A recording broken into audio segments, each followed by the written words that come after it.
Lucas capítulo 3. Estamos predicando una serie que se llama Pequeños instrumentos en manos de un Dios grande.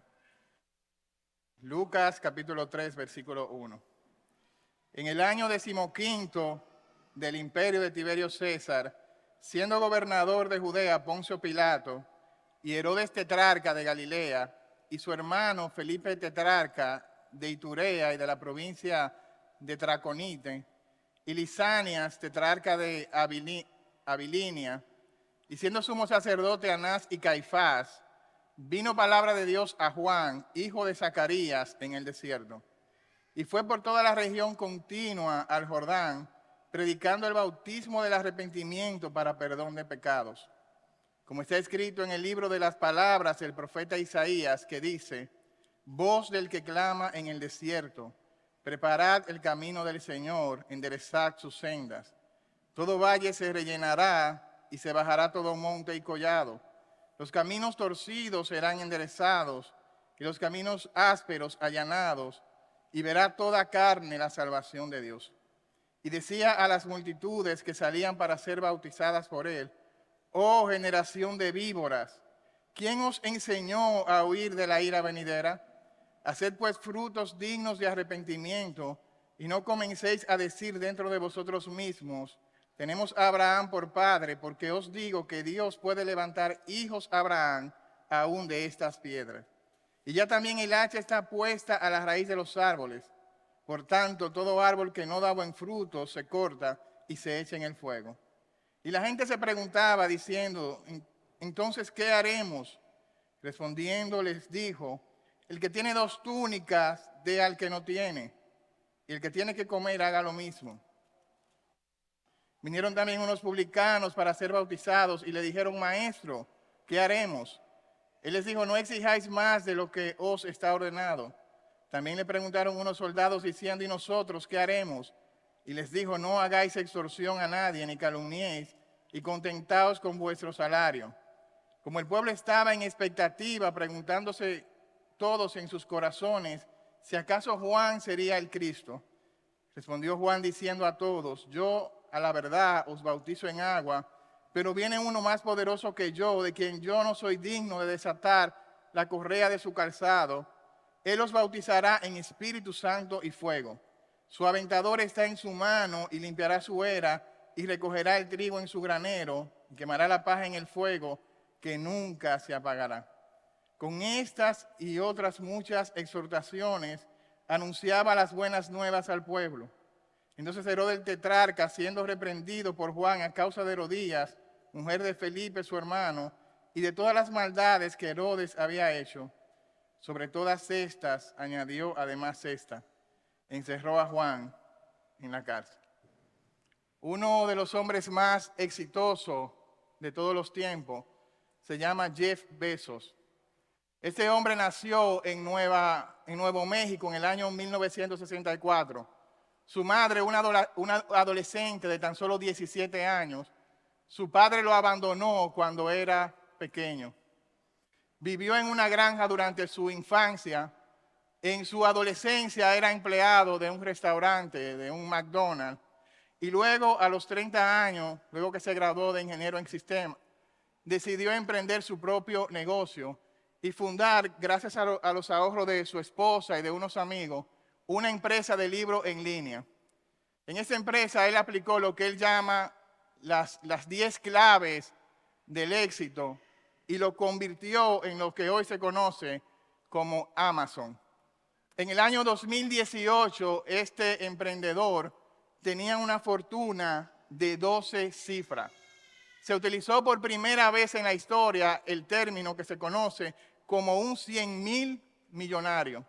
Una fortuna de 150,000 millones de pesos, que en el año 2021 llegó a 200,000 millones de dólares, 200,000 millones de dólares, lo cual es equivalente al Producto Interno Bruto de 54 países enteros.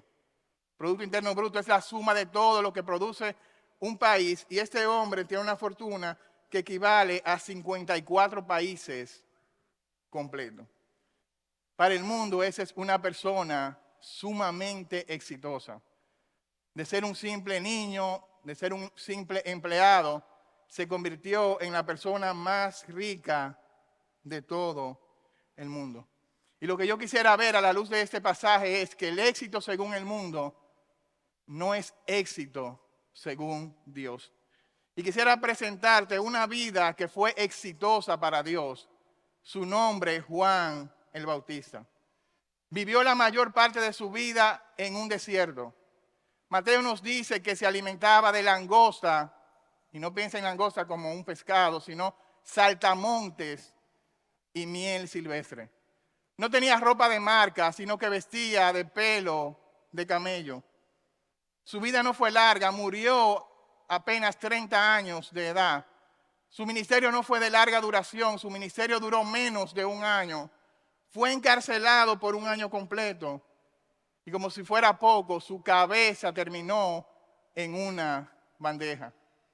Para el mundo, Juan el Bautista no es una persona exitosa. Para el mundo, Juan el Bautista es el más fracasado de toda la historia. De hecho, Juan el Bautista nunca aparecería en la revista Forbes, donde aparecen las personas más exitosas. Sin embargo, Lucas capítulo 7, versículo 28, Jesús dice que entre los nacidos de mujer no hay una persona más grande que Juan el Bautista. Es el mismo Jesús, es el mismo Dios que está diciendo que Juan el Bautista es la persona más grande, más exitosa. Él es más grande que todos los profetas del Antiguo Testamento.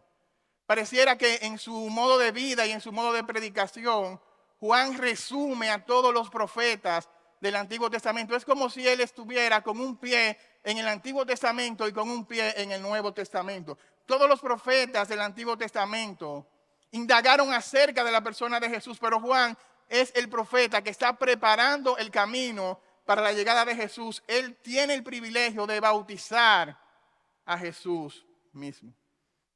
¿Cuáles son las 3 características que hacen de Juan el Bautista una persona exitosa? Y la primera de ellas es que Juan el Bautista tenía un propósito de vida. La segunda característica, Juan el Bautista tenía un mensaje que proclamar. Y la tercera característica es que Juan el Bautista descubrió un tesoro por el cual valía la pena sufrir y morir. Primero, Juan el Bautista tenía un propósito de vida. Él tenía un propósito por el cual valía la pena vivir, una misión de vida. Versículo 1.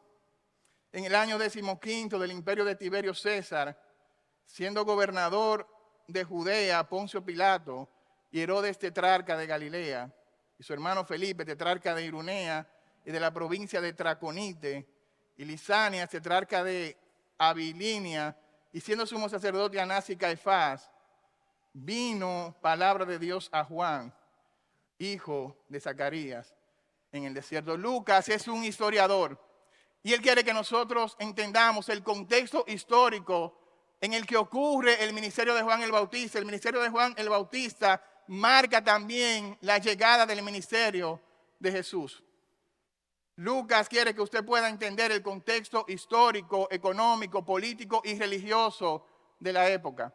Y eso es interesante porque eso nos dice que la palabra de Dios no se fundamenta en cuentos de hada, en cuentos de vieja, que la palabra de Dios es un libro que ha sido divinamente inspirado, pero que la palabra de Dios también es todo suficiente y que es inerrante. Las personas que se mencionan aquí existieron en la realidad. Los lugares que se mencionan fueron lugares que existieron.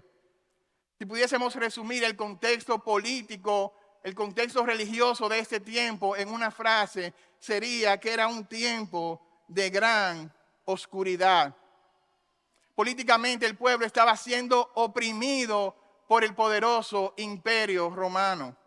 Tiberio César, Pilatos, Herodes ejemplifican el poder político, el poder militar, la crueldad en su máxima expresión y la avaricia. Pero por otro lado, Anás y Caifás representan la oscuridad religiosa. Los líderes religiosos habían sumido a la nación en una especie de legalismo. Ellos tenían que ganar su salvación en base a su propia justicia. Esos líderes hipócritas corruptos, malvados, habían hecho del templo un lugar de adoración, lo habían convertido en una cueva de ladrones.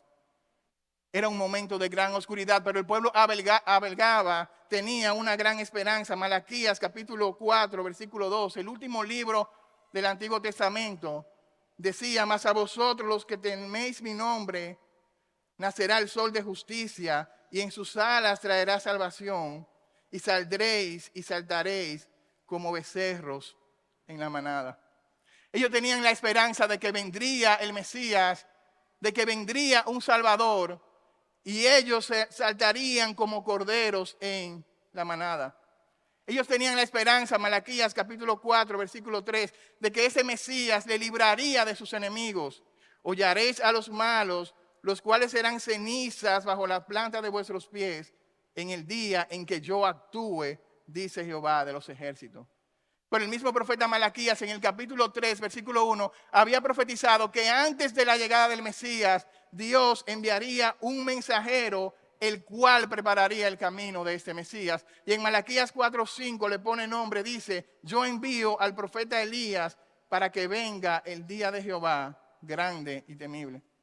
El pueblo tenía la expectativa de que vendría un Mesías, pero también tenía la expectativa de que vendría un mensajero que prepararía su camino.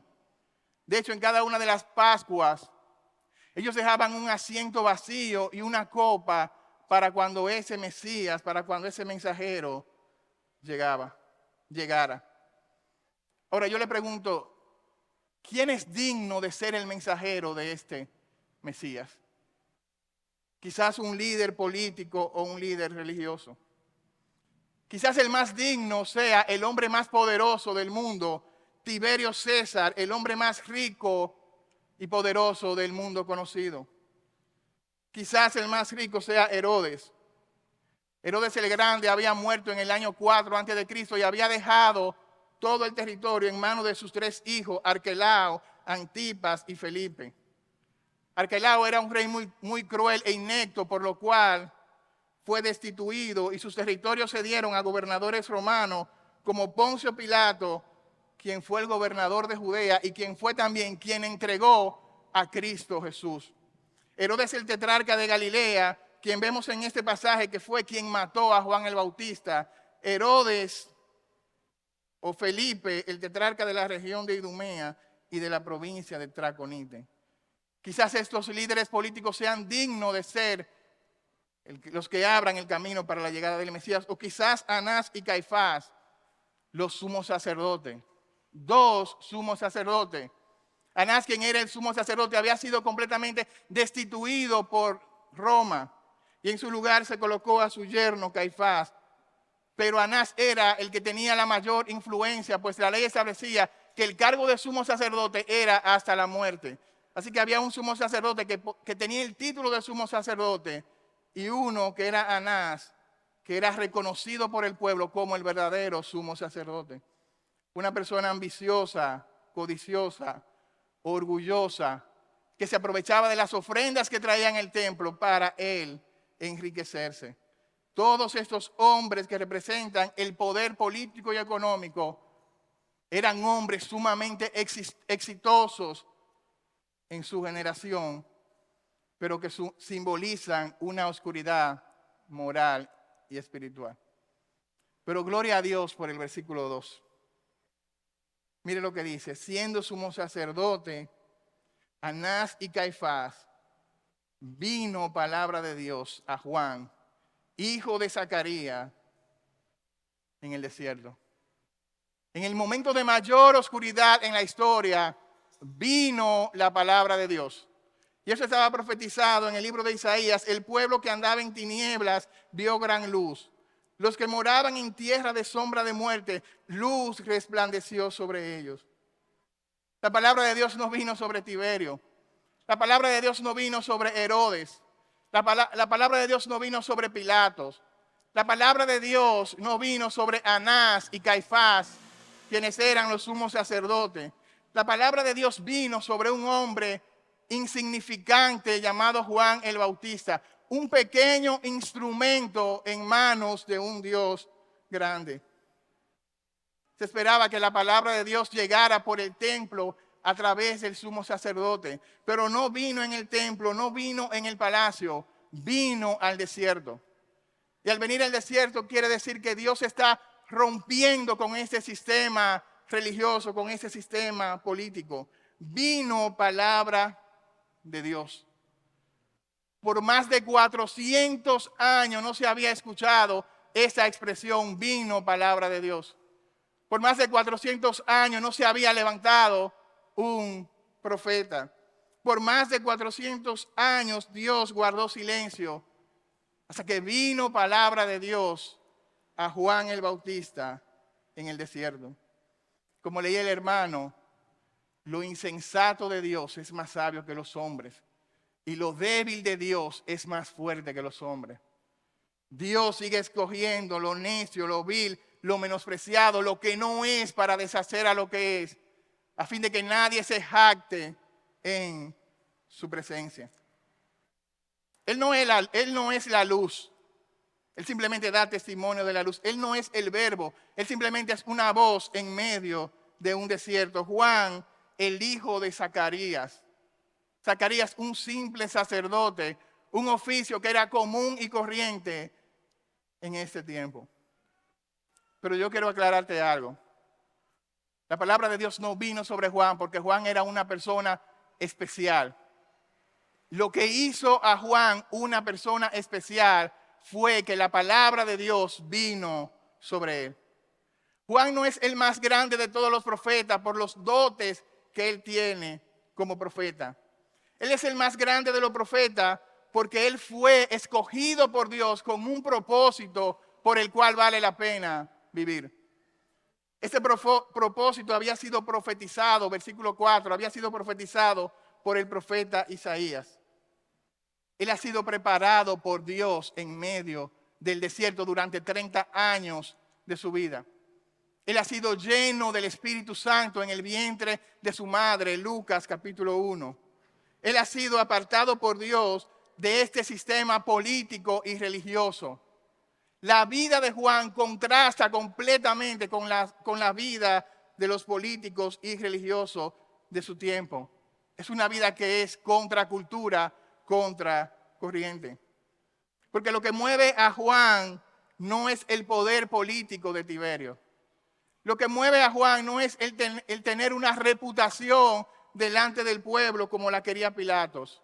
Lo que mueve a Juan no son los deleites de este mundo como quería Herodes. No son las riquezas o la influencia religiosa como tenían Anás y Caifás. Lo que mueve a Juan es la palabra de Dios. He aquí a un hombre que en el momento de mayor oscuridad puede escuchar la voz de Dios y puede obedecer a Dios sin importar cuál sea el costo. Aún en medio del desierto, él no se conforma al sistema de este mundo. Él tiene un propósito, él tiene una misión que cumplir. Versículo 4. Como está escrito en el libro de las palabras del profeta Isaías, que dice, preparad el camino del Señor, enderezad sus sendas. Isaías dijo esto 500 años atrás, pero llegó el momento donde Dios está cumpliendo su palabra. Hermano, porque Dios es fiel, Dios siempre cumple lo que Él promete.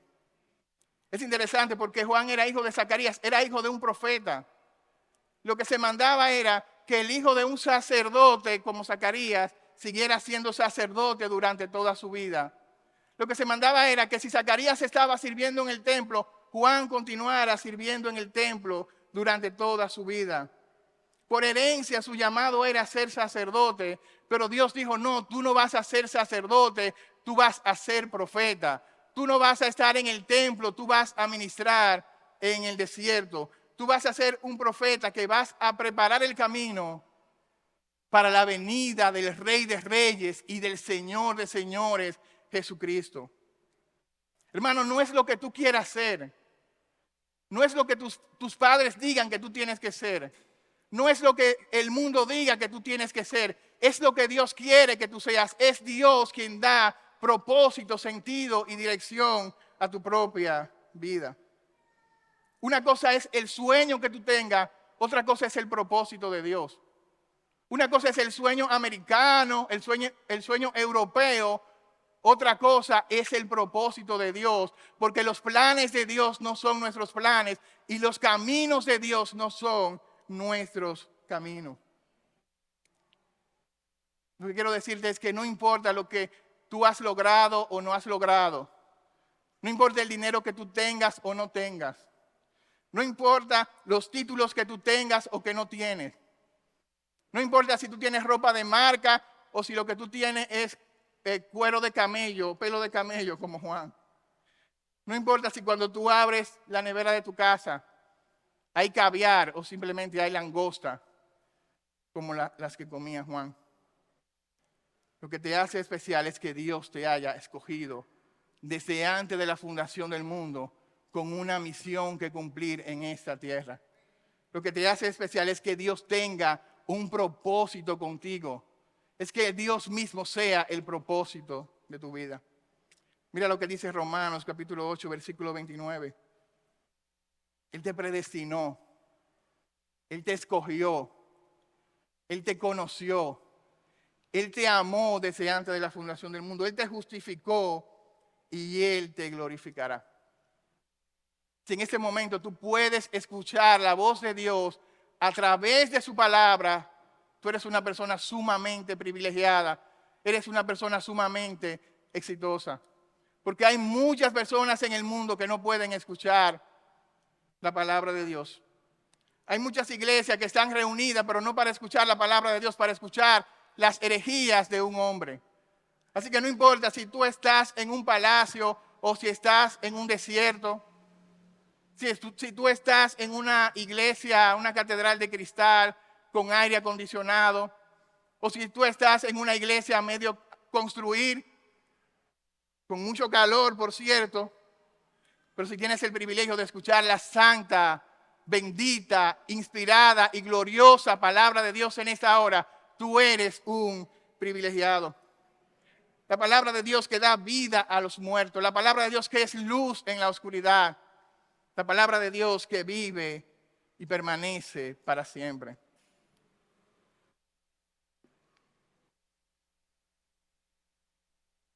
El primer profeta en más de 400 años,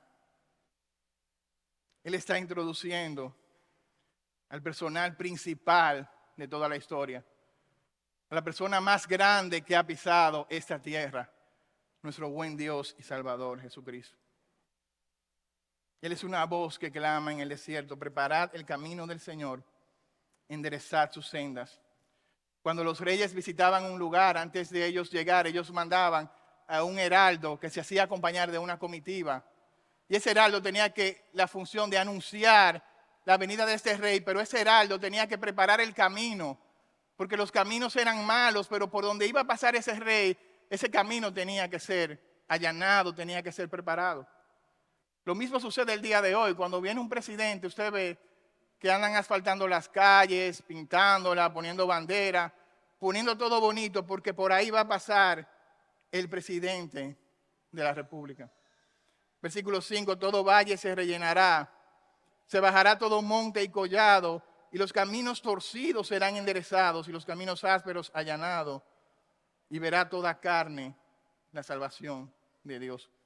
Los corazones de los hombres tienen que ser preparados para la llegada de este rey. Esa es la misión de Juan. Él tiene que preparar el corazón de los hombres para la venida de este rey. Y dice que los collados, los valles deben de ser rellenados y los montes deben de bajarse. Los corazones de los hombres tienen que humillarse delante de este rey. El orgullo tiene que desaparecer ante la llegada de este rey. Todo lo que está torcido, lo perverso, lo engañoso del corazón, tiene que ser enderezado ante la venida del rey. Eso pareciera una misión imposible, porque Juan no tiene la capacidad de cambiar a nadie. Él simplemente tiene un propósito, una misión de vida. Pero en segundo lugar, él tiene un mensaje que proclamar. Versículo 3, y fue por toda la región contigua al Jordán, predicando el bautismo del arrepentimiento para perdón de pecado. Él no puede cambiar a nadie, pero el mensaje que él proclama, la palabra de Dios, es la que restaura el alma. Mire qué interesante, porque en el versículo 2 vino la palabra de Dios sobre Juan, y en el versículo 3 inmediatamente él salió por toda la región de Judea predicando la palabra de Dios. Y esa palabra predicar es la palabra queruso. Él está proclamando el mensaje de Dios que él ha recibido en el desierto. Gloria a Dios por la vida de Juan el Bautista. Él está proclamando este mensaje con fidelidad. Él está proclamando el mensaje con urgencia. Él está proclamando este mensaje con valentía. Dice el texto, él está bautizando para el arrepentimiento y para perdón de pecado. Ese no es el bautismo cristiano que nosotros conocemos y del que se nos habla en Romanos capítulo 6. Porque en el bautismo cristiano nosotros nos identificamos con la muerte y con la resurrección de Cristo Jesús. Pero todavía Cristo apenas está iniciando su ministerio. Es un bautismo en agua para arrepentimiento. Y ese bautismo era utilizado por los judíos. Cuando un gentil se convertía al judaísmo, ellos lo sumergían en agua, lo bautizaban como indicando que esa persona que antes era gentil, ahora está convertida al judaísmo. Pero lo más interesante es que Juan el Bautista, él no está bautizando gentiles, él está predicando a judíos. Los judíos que decían ser descendientes de Abraham, él está diciendo, ustedes también tienen que bautizarse. Ustedes también son inmundos delante de Dios. Ustedes también tienen que arrepentirse de su pecado y rendirse delante del Rey que ya viene en camino. Así que él tiene un mensaje que proclamar y ese es un mensaje de arrepentimiento. La palabra arrepentimiento, metanoia, significa un cambio. Ellos tienen que volverse, ellos tienen que cambiar su dirección, cambiar de sentido, cambiar de propósito, cambiar de mente, cambiar de corazón. El Rey viene y el Rey demanda que te arrepientas. Primera Tesalonicenses capítulo 1, versículo 9. Deja los ídolos y vuélvete a Dios. Deja los ídolos y sirve al único, al vivo y verdadero Dios. Es un mensaje de esperanza porque es un mensaje que ofrece perdón de pecados. Los legalistas no podían ofrecer perdón de pecados porque la salvación se basaba en sus propias obras de justicia. El pueblo estaba cargado y cansado. Pero este Rey que viene, él tiene el poder para perdonar los pecados. Venid a mí todos los que están trabajados y cargados, y yo les haré descansar. Hallaréis descanso para vuestras almas. Es interesante porque ese es el año del jubileo. Cada 50 años el pueblo tenía un año que era el año de la libertad, el año del jubileo. Y en ese año la tierra se ponía a descansar. En ese año los esclavos eran liberados. Y lo que Juan está diciendo, viene un rey sobre quien está el Espíritu de Dios. Y él ha de pregonar buenas nuevas a los pobres. Él viene para sanar a los quebrantados de corazón. Él viene para pregonar libertad a los cautivos. Él viene para dar vista a los ciegos. Él viene para ordenar que a los afligidos de Sión se le dé gozo en lugar de cenizas, se le dé manto de alegría en lugar de un espíritu angustiado. Es un mensaje de esperanza que proclama Juan, que proclama el Evangelio. Pero también, versículo 7, es un mensaje de confrontación al pecado. Él decía a las multitudes que se venían a bautizar, oh generación de víboras, ¿quién os enseñó a huir de la ira venidera? Es un mensaje que está confrontando el pecado. Es un mensaje que ve el pecado como Dios lo ve, que llama al pecado como Dios lo llama. S. Lawson dice, el pecado te llevará a donde no quieres ir, te costará más de lo que quieres pagar y te convertirá en aquello que no quieres ser. Él está confrontando al pueblo y mire cómo le llama. Qué piropo. Generación de víboras. ¿Quién les enseñó a huir de la ira venidera? Mateo dice que está refiriendo esa expresión principalmente a los líderes religiosos. Una víbora que por naturaleza es engañosa. Pero también cuando se incendiaba un bosque o un campo, ¿sabe lo que hacían las víboras cuando ven el fuego? Salían corriendo y se metían en el agua. Cuando pasaba el fuego, cuando pasaba el peligro, volvían nuevamente. Él está diciendo, ¿quién les enseñó a huir de la ira venidera? ¿Acaso ustedes creen que pueden escapar de la ira venidera? ¿Acaso tú que estás jugando con el pecado, tú crees que puedes burlar a Dios? ¿Tú crees que puedes escapar del día de juicio de Dios? Este pueblo estaba familiarizado con el día del juicio. Isaías 13:6 dice, aullad porque está cerca el día del Señor. Ezequiel 36 dice, porque cerca está el día de Jehová. Y Joel capítulo 2 versículo 1, tiemblen todos los moradores de la tierra, porque viene el día de Jehová, porque el día de Jehová está cercano. Jesús habló de este día de juicio y habló del día de juicio en términos del infierno, un lugar de condenación. Dice Mateo 8:12, donde el gusano no muere, el fuego nunca se apaga, las tinieblas de afuera. Mateo 13:42, el horno de fuego. Apocalipsis capítulo 20, versículo 10, serán atormentados día y noche, escucha esa expresión, por los siglos de los siglos. Ese es el día del juicio. Tú no puedes escapar del día de juicio. El mensaje está claro.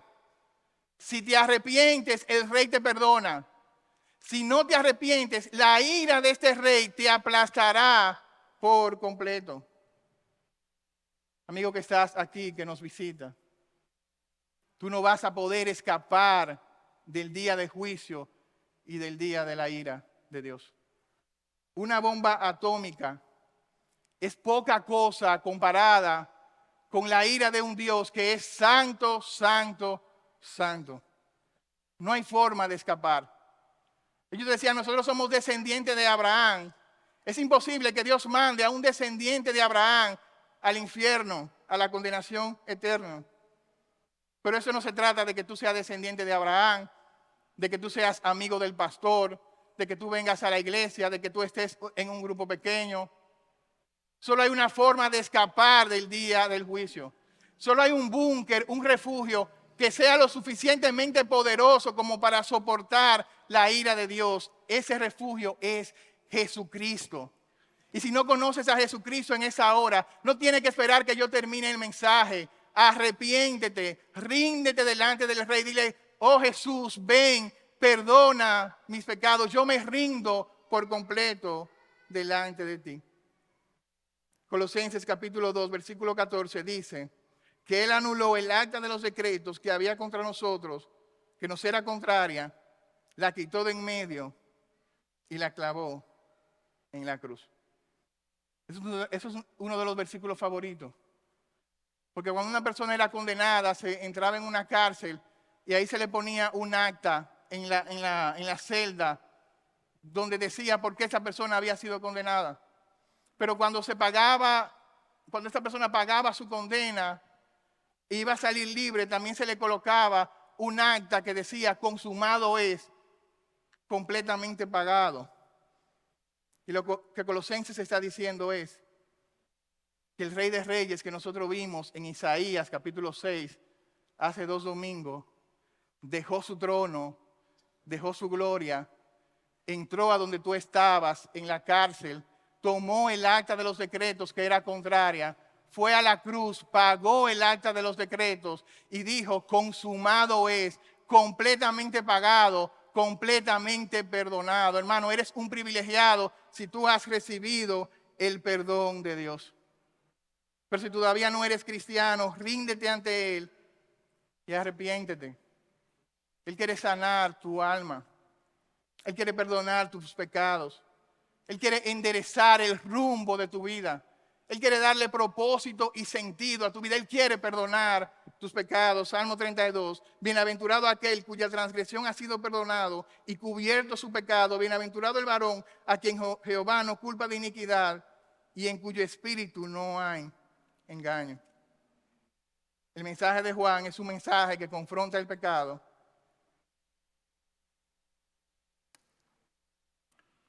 Versículo 8. Es un mensaje de transformación. Haced pues frutos dignos de arrepentimiento. No comencéis a decir dentro de vosotros, Tenemos a Abraham por padre, porque os digo que Dios puede levantar a Abraham, hijos de Abraham, aún de estas piedras. Ya el hacha está puesta a la raíz de los árboles. Por tanto, todo árbol que no da buen fruto se corta y se echa en el fuego. Él está predicando un mensaje que demanda una respuesta, que demanda frutos dignos de arrepentimiento, que demanda transformación. No solamente aléjate del pecado, tú tienes que producir frutos dignos de arrepentimiento. No es un arrepentimiento de lágrimas, no es un arrepentimiento de la boca hacia afuera, es un arrepentimiento que transforma el corazón. No es suficiente con tú decir que eres cristiano, que eres hijo de Abraham, que eres hijo de la promesa. No es suficiente con tú venir a la iglesia. El que tú vengas a la iglesia no te hace un cristiano. Es como decir que si tú vas a Platanitos, tú te conviertes en un mofongo. Que tú vengas a la iglesia no te hace un cristiano. Que tú seas descendiente de Abraham no lo hacía cristiano, porque la salvación es de Dios. La salvación no son por los méritos de Abraham, la salvación es por los méritos de Cristo. Igualmente la salvación no es colectiva, la salvación es individual. La gracia que recibimos no es una gracia barata, es una gracia que transforma por completo el corazón. Por eso en el versículo 10, ellos que son convictos de pecado, le preguntan, ¿qué haremos? Hay muchas personas que tienen sus Biblias marcadas. A mí me encanta marcar la Biblia. Tienen sus Biblias muy subrayadas. Amén, la hermana Carmen también. Pero a veces la palabra de Dios no ha marcado. Marcamos la Biblia, pero la palabra de Dios no ha marcado nuestra vida. El verdadero arrepentimiento produce fruto. ¿Qué tengo que hacer? Mire lo que dice el versículo 11. Si usted tiene 2 túnicas, dé al que no tiene. Y el que tiene que comer, haga lo mismo. Wow, sean generosos. Ellos han escuchado la palabra de Dios, se han arrepentido de su pecado. ¿Qué hago? Empieza por ser una persona generosa. Empieza por practicar la generosidad. Si tú ves a alguien que tiene una necesidad, no te hagas el loco, no te hagas el indiferente. No le digas, hermano, yo voy a orar por ti. Primera de Juan 3:17. Porque si tienes bienes de este mundo y ve al hermano tener necesidad y cierras contra él tu corazón, ¿cómo dices que mora el amor de Dios en ti? La generosidad es la primera evidencia de una persona que ha nacido de nuevo. Es una persona generosa. No es una persona que está atada a los bienes de este mundo. Es una persona que es generosa. Versículo 12, los publicanos. Wow, los publicanos se están bautizando. Ellos le dicen, maestro, ¿qué haremos? Él les dijo, no exijas más de lo que está ordenado. Los publicanos eran los cobradores de impuestos. Ellos compraban un lugar para recaudar impuestos. Y eso tenían que pagarlo al Imperio Romano. Y ellos tenían un margen de ganancia, pero ellos ponían un margen muy por encima de lo que debían de ganar para ellos enriquecerse. Y eso dice que cuando tú te arrepientes, el Evangelio transforma la forma de tu trabajar. El Evangelio no se queda en la iglesia, el Evangelio se va el lunes a tu trabajo. Tú tienes que trabajar como un verdadero cristiano. Tiene que haber una diferencia entre la forma en que tú haces un negocio y la forma que hace un negocio un impío. Porque hay cristianos que hacen negocio como los impíos, que ganan por encima de lo que ellos saben que es justo que tienen que ganar. No trates de sacar ventaja, no sea malicioso, sé honrado en tu trabajo. Miren lo que dicen los soldados. ¿Y nosotros qué tenemos que hacer? Mire, por eso la Biblia es palabra de Dios. No hagan extorsión a nadie, no calumnien y estén contentos con vuestro salario. Eso es lo mismo que usted ve un soldado de allá de los romanos y un soldado de ahora y se aplica a estas palabras. No extorsionen a nadie, no levanten falsos testimonios para conseguir dinero en la redada y estén contentos con su salario. Eso es lo que ellos tienen que hacer. Estén agradecidos a Dios con el sustento. Si el Señor te permite tener un trabajo de 20,000 pesos, dale gracias a Dios por ese trabajo. No quiera vivir una vida como el que gana 50,000 pesos. Estate contento. Si puedes superarte, hazlo, pero estate contento con lo que el Señor te ha dado. Sea agradecido. Ese hombre tiene un propósito de vida. Ese hombre tiene un mensaje que proclamar. Pero este hombre ha encontrado un tesoro por el cual él está dispuesto no solamente a sufrir, sino también a morir. Versículo 15. Todo el pueblo estaba a la expectativa, preguntándose todos en sus corazones si acaso Juan sería el Cristo. Respondió él diciendo: yo a la verdad os bautizo en agua, pero viene uno que es más poderoso que yo. Yo no soy digno de desatar la correa de su calzado. Él bautizará con Espíritu Santo y fuego. Juan entiende que Cristo es el sol de justicia y que toda su vida gira alrededor de Cristo. Juan entiende que Él existe para exaltar, para glorificar a Cristo. Él quiere que Cristo sea grande en su vida. Juan tiene una oportunidad extraordinaria. Juan, toda la multitud está viniendo hacia Él. Él es parte de un avivamiento, Él es parte de un mover de Dios. La palabra de Dios en 400 años de silencio ha venido sobre Juan. Las multitudes están cayéndole atrás en el desierto. Él podía tener la tentación de él exaltarse a sí mismo, de decir que él era el Cristo. Pero mire la respuesta de Juan: yo no soy digno ni siquiera de desatar la correa de su calzado. Eso lo hacía el esclavo más bajo, el esclavo más vil, el más menospreciado. Cuando la persona llegaba, ese esclavo era que desataba la correa de su calzado. Y Juan, el más grande de los profetas, él entiende su lugar. Él dice: yo ni siquiera soy digno de desatar, de ser el esclavo más bajo delante de Cristo Jesús. Juan es grande a los ojos de Dios porque él entiende, él fue verdaderamente pequeño a sus propios ojos. Juan es grande a los ojos de Dios porque él mismo se ve como pequeño delante de sus propios ojos. Juan capítulo 3, versículo 30, los discípulos de Juan vinieron y le preguntaron: Juan, pero ese que tú bautizaste, que tú dijiste que es el Cordero de Dios, él está bautizando más gente que tú. Pero mira lo que le dijo Juan. Capítulo 3, versículo 30. Es necesario que Él crezca, pero que yo mengüe. Es necesario que Cristo crezca, que Cristo sea levantado y que yo mengüe, que yo vaya desapareciendo. Yo bautizo con agua, pero Él va a bautizar con el Espíritu Santo. Él es Dios. Él es el único que puede bautizar con Espíritu Santo. Cuando usted se convierte, Dios le llena de su Espíritu, le sella con su Espíritu para salvación. Pero si tú no te arrepientes, hay una advertencia. Él bautiza también con fuego. Y ese es el mismo fuego de la ira de Dios, es el fuego de la condenación. Versículo 17. Su aventador está en su mano, limpiará su era, recogerá el trigo en su granero y quemará la paja en fuego que nunca se apagará. Un día Él tomará su aventador, lanzará el trigo y la paja volará. Un día se sabrá si tú eres trigo o si tú eres paja. Y lo que determina si tú eres trigo son los frutos de arrepentimiento que tú des en esta tierra. Mira lo que Juan piensa de Cristo. Él es el más grande de todos los hombres. Yo no soy digno de desatar la correa de su calzado. Él es el Cordero de Dios.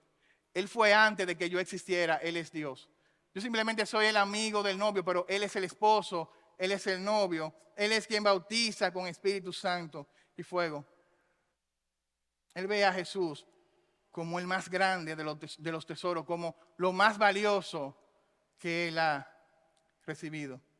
Él tiene un propósito, Él tiene un mensaje, Él tiene un tesoro. Él existe para preparar a otros para Cristo.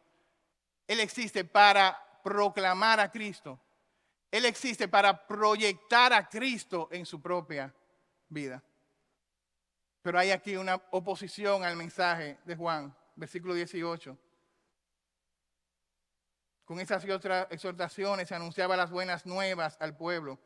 Entonces Herodes el tetrarca, siendo reprendido por Juan, a Herodes no le gustó la predicación de Juan. Él decía que la predicación de Juan era muy fuerte. A causa de Herodías, la mujer de su hermano, estaba cometiendo adulterio con la mujer de su propio hermano y de todas las maldades que Herodes había hecho, sobre todas estas cosas añadió esta: encerró a Juan en la cárcel. No le gustaba el tono de la predicación de Juan, así que mandó a encarcelar a Juan. Y usted sabe lo que pasó después de ahí. Mateo 14:4 dice que en el cumpleaños de Herodes, la hija de Herodías bailó delante de él y Herodes le dijo: pídeme lo que tú quieras que yo te dé. Aunque sea la mitad de mi reino, pídeme lo que tú quieras. Y su madre le dijo: oiga, qué regalo. Yo quiero la cabeza de Juan el Bautista. Y el rey se entristeció. Pero a causa de sus juramentos y en atención a los invitados, ordenó que se concediera la petición. El rey, adúltero. Pero cuando él da su palabra, él tiene que cumplirla, porque como él dio su palabra, él no puede cumplir su promesa. Aunque él está triste, él tiene que cortarle la cabeza a Juan. El final de la historia de Juan. Mandó a decapitar a Juan en la cárcel. Llevaron la cabeza de Juan en una bandeja y se la dieron a la muchacha, quien se la entregó a su propia madre. Así terminó la vida de este hombre. Uno diría, eso no es éxito. Eso es un fracaso. Él está anunciando la llegada del rey. Él está preparando los corazones. Pero él está sellando el mensaje que él proclama, lo está sellando con su propia sangre. Y él se acaba de convertir en el primer mártir cristiano. El precursor del Mesías fue decapitado y luego que venga el Mesías, ellos van a crucificar al Mesías. Pero eso no solamente pasó con Juan, los discípulos luego de Juan, ellos también descubrieron un propósito, ellos también tenían un mensaje que proclamar. Y ellos descubrieron que Cristo era el tesoro por el cual ellos estaban dispuestos a morir. Por eso Pedro, dice Eusebio, que Pedro fue crucificado con la cabeza hacia abajo. Por eso Jacobo, el hermano de Juan, fue ejecutado por Herodes, fue decapitado. Por eso Felipe fue apedreado. A Natanael lo amarraron y lo lanzaron vivo al mar. A Marcos lo arrastraron con un caballo. A Mateo lo quemaron en la hoguera. A Tomás lo traspasaron con una espada mientras él predicaba el evangelio en la India. A Jacobo, el hijo de Alfeo, mientras él estaba predicando el evangelio, lo mataron a pedradas. A Simón el celote lo aserraron en dos.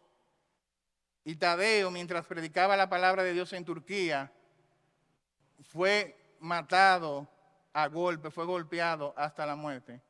Pablo fue decapitado por Nerón.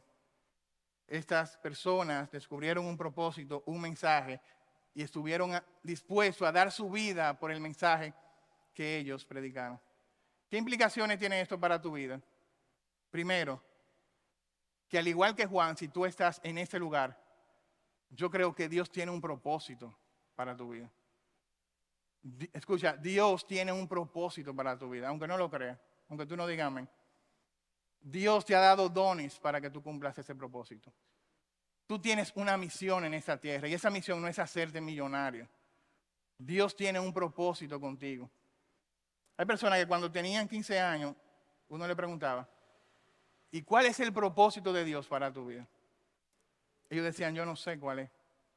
Yo lo estoy descubriendo. Y uno se la pasaba, está descubriendo, tiene 15 años, un adolescente. 20 años. ¿Cuál es el propósito de Dios para tu vida? Yo no sé todavía. 30 años. ¿Cuál es el propósito de Dios para tu vida? Yo no sé. 40 años. ¿Cuál es el propósito de Dios? ¿Para qué tú estás? ¿Cuál es la misión de Dios en esta tierra? Era simplemente salvarte, porque si hubiese sido simplemente salvarte, te muere en el instante. Juan murió cuando él terminó por completo su misión. Cuando llegó Cristo, Juan fue decapitado. Ellos dicen 40 años. Estamos llegando a los 40 ya. Dice, yo no sé cuál es el propósito de Dios para mi vida. ¿Y cuándo es que tú lo vas a ver? Cuando sea demasiado tarde, en el cementerio es que tú vas a ver cuál es el propósito. Tú puedes ser un sol, pudiendo ser un sol, una estrella en las manos de Dios. A veces tú terminas como un Sansón, un hazme reír de los filisteos, cuando Dios quiere que tú seas una estrella, un sol en sus manos. Hermano, no deje que ese propósito muera contigo. Cuando yo voy a un cementerio, yo siempre miro lo que dicen las lápidas. Y hay 2 fechas ahí, la de entrada y la de salida. Todos nacemos con una fecha de entrada y una fecha de salida que no sabemos cuándo será esa fecha. Pero ¿sabes algo? Tú vas a tener que dar cuenta a Dios por el tiempo que está entre esa fecha de entrada y esa fecha de salida. Tú vas a tener que pararte delante de Dios y dar cuenta por la forma en que tú estás invirtiendo cada segundo de tu vida. Si tú lo estás invirtiendo para ser una persona exitosa según el mundo, o si tú quieres ser una persona de propósito para Dios. No dejes que tu llamado, que tu misión de vida se muera contigo en el cementerio. ¿Cuántas canciones se van al cementerio sin ser cantadas? ¿Cuántos sermones se van al cementerio sin ser predicados? ¿Cuántas oraciones se van al cementerio que nunca fueron hechas?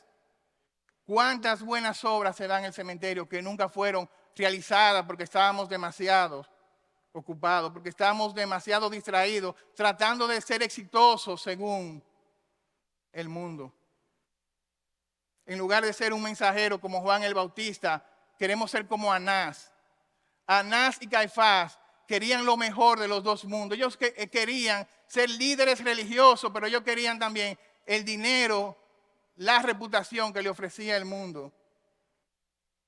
Una vez le dice, hermano, involúcrate en el servicio al Señor. Hermano, involúcrate en la velada.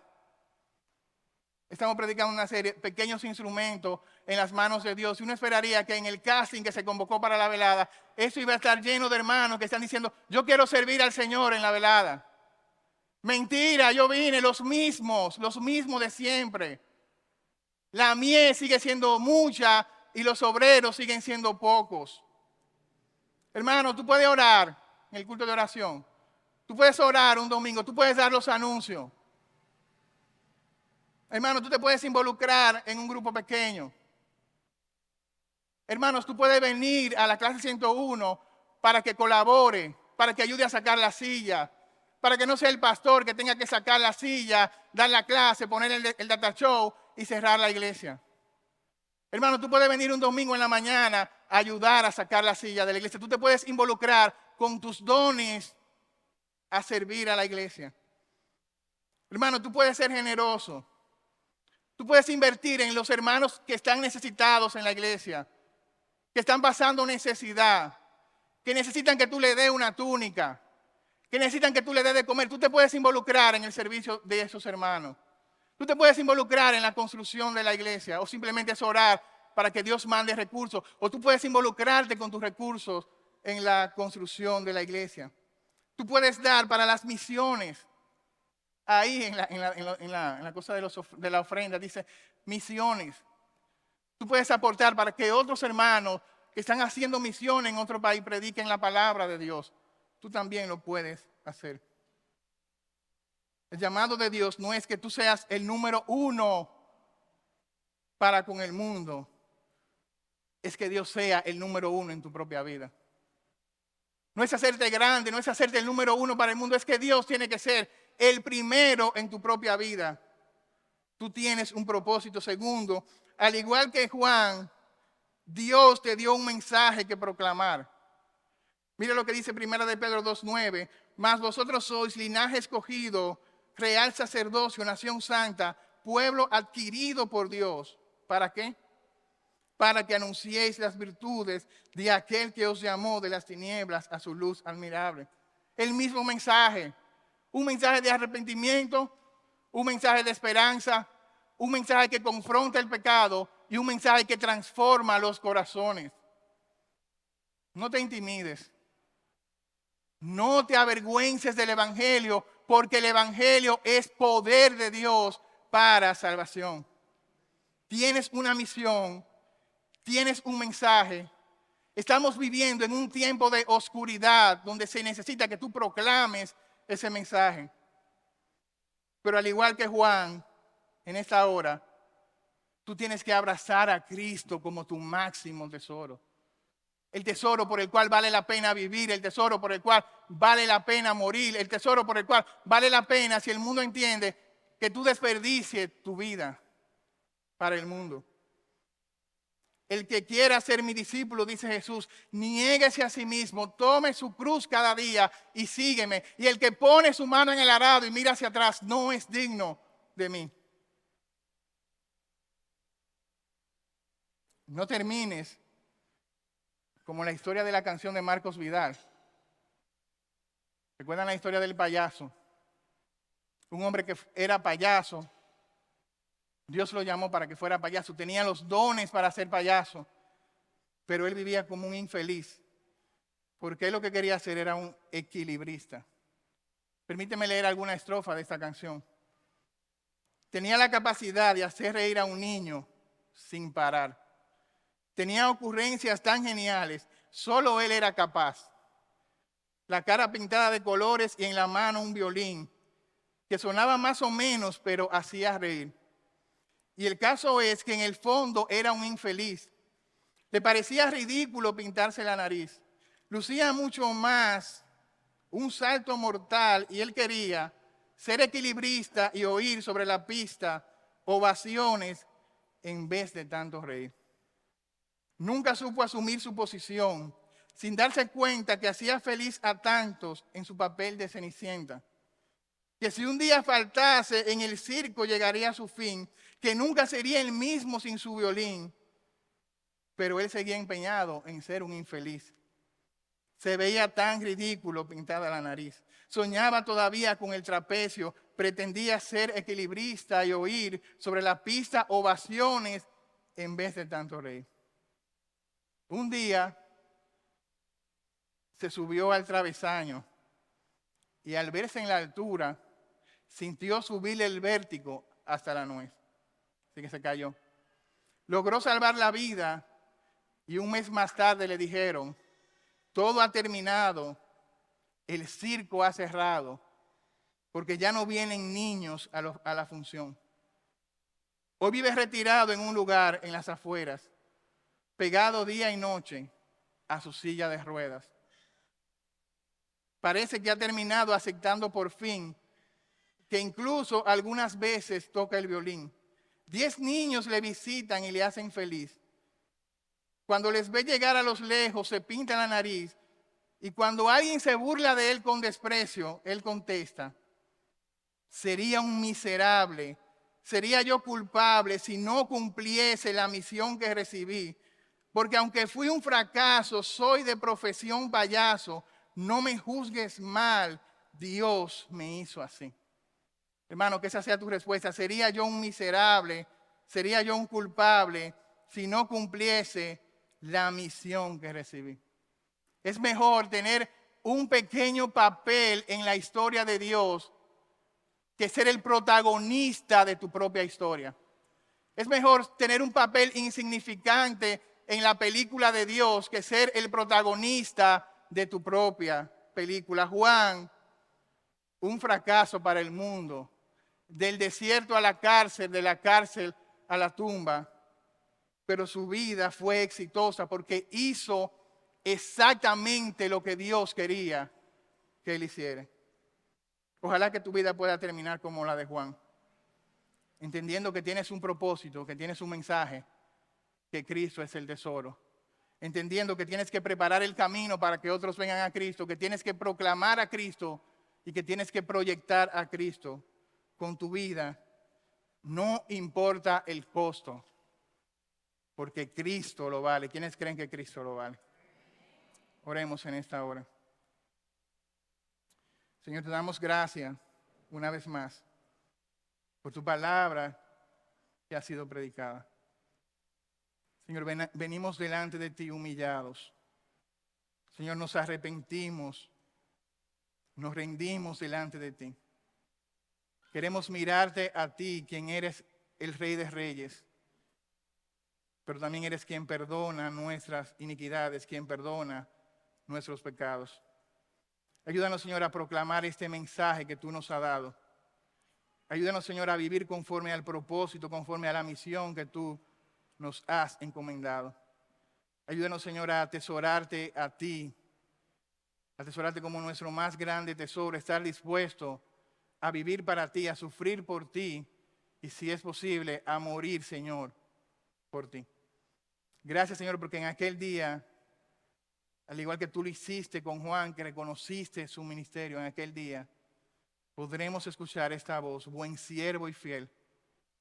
En lo poco fuiste fiel, en lo mucho te pondré. Entra en el gozo. Señor, queremos escuchar eso de ti. No queremos salir avergonzados en el día del juicio. Gracias, Señor, por tu palabra. Amén.